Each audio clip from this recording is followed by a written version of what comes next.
Fshati Belishov në Mallakastër, që njihet për natyrën e tij piktoreske dhe resurset e naftës, vuan prej 4 dekadash mungesën e investimeve në infrastrukturën rrugore.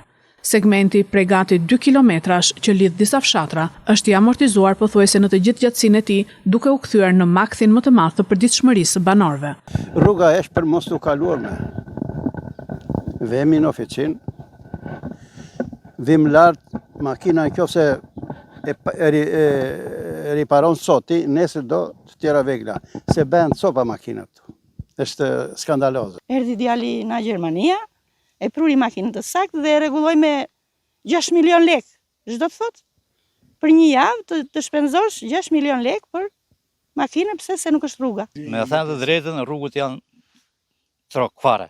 Janë bërë copa. Mirëmbajtje s'ka. Uji pothuajse na e kanë prur, ja dhe kanalin ku e kanë bërë këtu. Banorët gjithashtu vuajnë edhe mungesën e shërbimeve të tjera bazike. Dikur Belishova numëronte 500 shtëpi, ndërsa sot të banueshme janë vetëm 200.